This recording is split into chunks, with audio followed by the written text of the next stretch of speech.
Falando em cofre cheio ou vazio, né? Nós mencionamos muito aqui na primeira parte aqui do 3 em 1 sobre o clima político ruim desse momento, né? E justamente num instante em que a presidência da República, o governo federal, precisa da aprovação da reforma tributária, de fazer a regulamentação, de enviar os projetos para a regulamentação da reforma tributária. Agora, vocês enxergam algum cenário frutífero para a reforma tributária nesse momento, com eleição municipal, pessoal trabalhando até a festa de São João, como diz aqui o Luiz Felipe Dávila, e uma articulação que está indo para as cucuias aí e que tem, inclusive, cobrança feita pelo próprio presidente da República aos ministros em evento do governo federal, Luiz Felipe Dávila, dá para nascer uma plantinha de reforma tributária nesse terreno árido aí que a gente está acompanhando de articulação? Olha, veja o que é desarticulação. Seria de interesse do Congresso fazer a regulamentação, porque, na verdade, é o Congresso que se diz que é o pai da criança da reforma tributária, e não o governo. Então, no fundo, é tudo para o governo sair com uma grande vitória antes das eleições municipais. Agora, aí as questões que nosso amigo Segré sempre traz aqui, precisa definir a alíquota, precisa defender a regulamentação, precisa ver essa parte detalhada. Então, assim, eleição pode ser um bom negócio para isso, Evandro. Está todo mundo focado em eleição. A turma técnica podia estar trabalhando, colocando isso em votação, se tivesse real articulação política para fazer essa reforma sair do papel. O problema é que falta isso tanto da parte do Congresso como da parte do governo, porque o governo também está sendo agora pressionado pelos lobbies. Cada lobby quer o seu regime especial, quer manter o seu regime especial. E se mantiver os regimes especiais na regulamentação, essa alíquota vai ser a maior do mundo, como a gente já sabe, vai para cima de 28%, 29% do PIB. Isso é uma vergonha total. Imagina o Brasil ter a alíquota mais alta de imposto do mundo, né? Isso mostra aí o total problema do Estado brasileiro. Ou seja, desburocratiza, mas mantém uma alíquota Mas aí gigantesca, mostra né? também que aquilo que a gente... Aliás, o professor Ives Gandra sempre fala isso assim, o PIB brasileiro não cabe dentro da carga tributária do Brasil. É isso, não tem como. Você paga o IVA mais alto do mundo. Então, o ponto é, não poderia ter oportunidade melhor para aprovar essa medida no momento que está todo mundo focado em eleição e o Congresso quer ali ter uma grande reforma e deixar a turma técnica fazer o trabalho.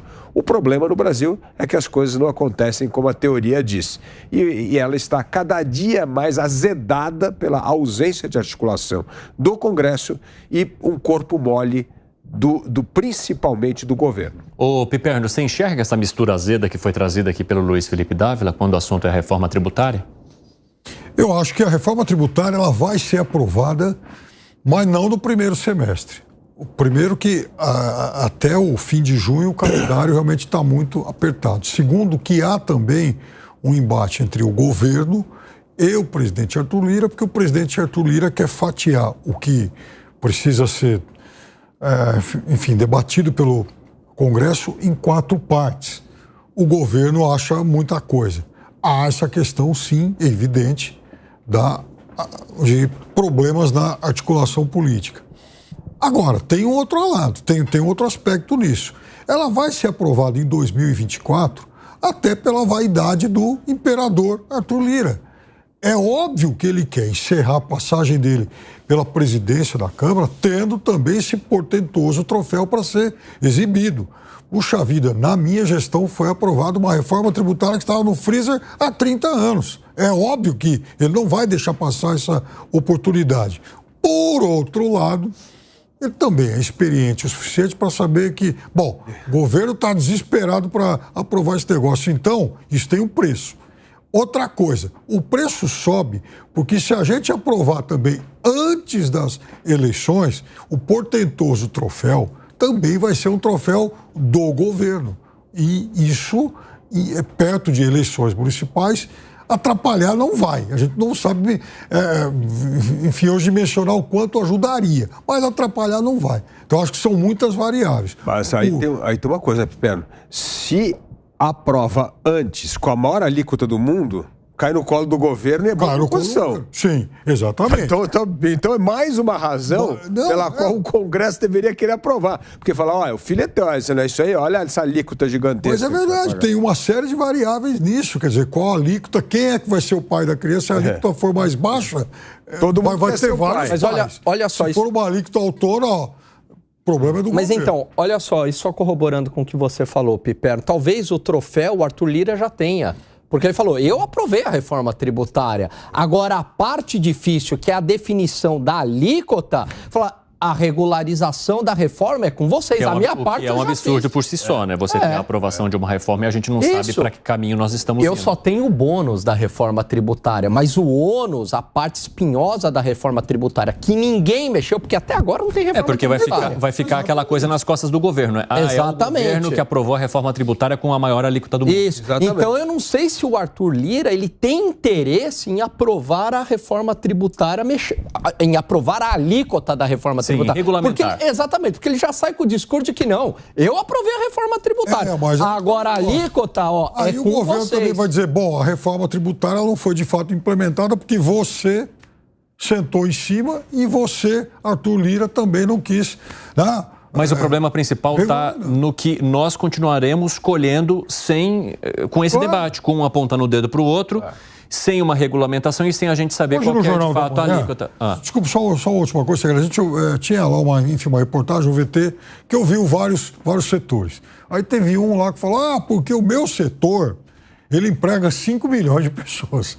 Aí aparece um outro, o meu setor tem 38 mil empresas. Ou seja, o recado é explícito. O meu setor não pode ser muito taxado. Ninguém quer. Fala, Segré. Seria a mesma coisa que um pai, uma mãe, numa família dá um carro de presente para o filho. Aí o filho fala, mas eu tenho que pagar seguro. Aí o problema é seu. Mas eu tenho que colocar gasolina, mas aí o problema é seu. Ou seja, o carro está, mas não presta para nada. Não vai ser usado. Eu li e busquei, me informei, porque eu gosto de ler, não é como o presidente que pede para o Haddad não ler.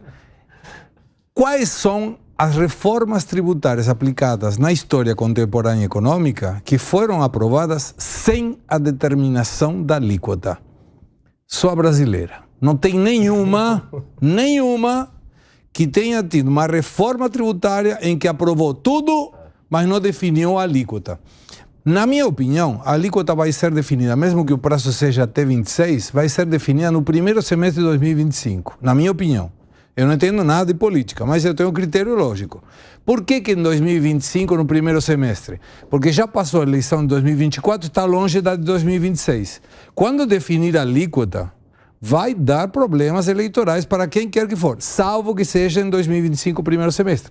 Porque já passou a eleição de 2024, ainda está longe de 2026. Até lá, já todo mundo esqueceu, problemas novos aparecerão, então estamos tranquilos. Mas vai ser uma alíquota grande, com certeza absoluta. O governo vai precisar de uma alíquota grande para conseguir o que hoje prometeu, que já não é a mesma coisa que prometeu há 7 meses, que terá equilíbrio fiscal em 2000 e sei lá quando. Esse sei lá quando pode virar a ser mais para cá ou quando, ou mais para lá ou quando, dependendo da alíquota. Mas que será uma alíquota absurdamente elevada, ninguém tem dúvida. E além da regulamentação da reforma tributária, que está se tornando uma pedra no sapato do governo, a gente está falando de uma semana em que várias pautas-bomba podem entrar também na lista.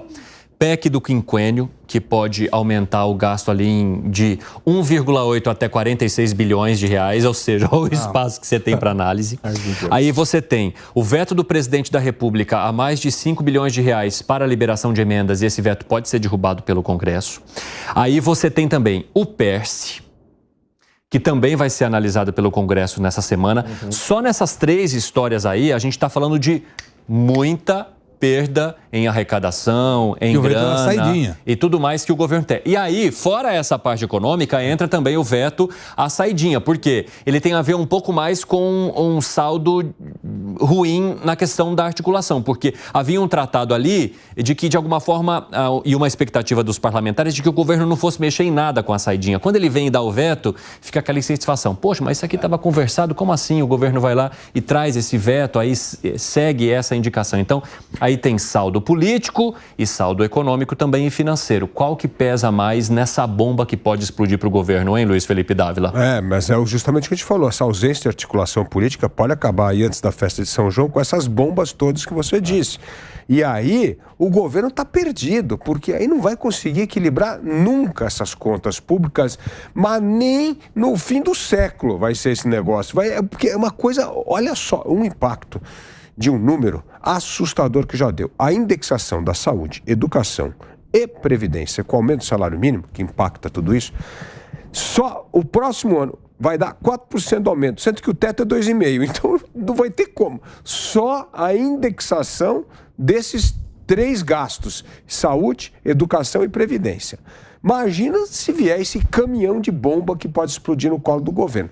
O governo vai entrar numa situação fiscal dramática e continua a resistir o corte das despesas públicas. Ou seja, vai mostrar um Brasil com essa relação dívida-PIB disparando, isso vai aumentar a insegurança do mercado e o governo vai começar, assim, ter muita dificuldade de resgatar a confiança do mercado. Ô, Piperno, muitos analistas afirmam que essas despesas obrigatórias, elas podem pressionar o governo até o limite em 2028, fazendo com que o governo tenha que fazer escolhas dentro do arcabouço fiscal e com as prioridades que tem, principalmente com saúde e educação. Você acha que esse caminho, com essa análise do Congresso agora e essa falta de articulação que está melando essa relação, pode de fato jogar o governo nesse poço?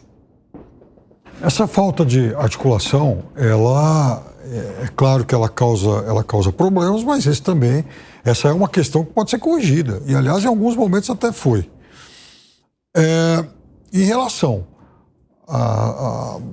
ao excesso de gasto, hoje tem até uma entrevista da Folha de São Paulo do número 2 do Ministério da Fazenda, já sinalizando que vai ser inevitável fazer algumas coisas e o governo já prepara algumas coisas. A gente precisa entender o que vai de fato acontecer. Sim, corte. Sim, corte. Tá. Tem uma boa entrevista sobre isso hoje da Folha de São Paulo. Agora, no caso do PERS, é uma batalha perdida, óbvio, né? Eu não sei porque estão batendo cabeça com isso, enfim, perdendo tempo com isso. Mas essa questão do quinquênio, e que vai inclusive indexar uma série de categorias, e essa é a maior das pautas bombas aí, isso diz muito também sobre o caráter do político brasileiro e também do brasileiro. Quer dizer, é gente poderosa querendo se aproveitar. É óbvio que, vamos imaginar que o governo fosse o mais articulado do mundo, que fosse o pior cenário do mundo, mas mesmo assim é também um problema aí de consciência. Mas parece que isso é meio utópico a gente imaginar que o Brasil vá ter em algum momento, principalmente uma questão tão séria como essa. E passa pelos políticos também. O político que aprovar esse negócio é um político que não tem vergonha na cara, não tem o menor senso de responsabilidade com o país. Como é que ele pode votar um negócio desse numa era em que a gente discute todos os dias, em todos os ambientes, a questão da necessidade, por exemplo, de poupar, de cortes, de uma sociedade que paga imposto demais. Mas é o que a gente traz também sobre o fato de a importância não estar naquilo que a nação realmente precisa, mas sim demonstrar na mão de quem estaria o poder. Não, é óbvio. Quem seriam os culpados e quem perde politicamente. E o saldo negativo político é de quem? Dificilmente se olha para o saldo em conta, porque se olhasse para o saldo em conta, eles também não estariam tão interessados assim em ficar fazendo barganha o tempo todo de dinheiro para a emenda parlamentar. Você toca num ponto fundamental e que mostra também a mesquinhez do caráter dessa gente, porque tudo isso se reduz a uma questão de queda de braço político. Olha, eu não gosto de governo, então eu vou aprovar esse negócio. Mas e aí a responsabilidade com o que vem para frente? Porque aí isso é para sempre. Isso não vai dizer respeito unicamente a esse governo. A gente não sabe quais serão os governos que virão pela frente, a gente não sabe se amanhã depois vai ter, por exemplo, um sistema presidencialista. E quem é que vai, enfim, administrar a nação com isso aí? E dando mais privilégios a quem já tem tantos. Fala, Segré. Eu acho que essa pauta do quinquênio não vai prosperar. para mim, está sendo colocada como uma fonte de negociação. Eu te dou um monte de coisas e te mostro, Congresso, que você, governo, está em apuros, porque eu tenho na minha pauta um monte de coisas que podem te atrapalhar. Mas provavelmente essa, sobretudo porque não tem uma definição, se vai ser 1,8 ou 42 bilhões o peso. Como que a gente vai saber o peso? Ah, não sei, pode ser 1 ou 100. Não, peraí, vamos definir. Não estando definido, para mim essa pauta vai ficar ou meio que de lado, esperando alguma outra pauta bomba e que possa ser colocada de novo no meio. Mas convenhamos que se de todas essas pautas que você muito bem nos lembrou, Evandro, todas elas foram derrubadas para o governo tem que mudar. Liderança dentro do Congresso e articulador político. Alexandre Padilha não pode continuar ficando. Não tem outra opção. Ou seja, se todas, isso me faz lembrar, e não vou contar por uma questão de educação, de horário e de tempo, mas busca, audiência, a fábula do urso e o caçador. E você vai entender do que estou falando. Quando o governo apanha e volta de novo, e fala, não, mas agora apanho, mas e volta de novo, é que está gostando de apanhar. Ou não tem outra possibilidade que não seja apanhar. Então, nessa situação, perante uma eleição municipal que me parece que o governo está focando muito nas questões dessas pautas bombas e pouco na eleição que está vindo.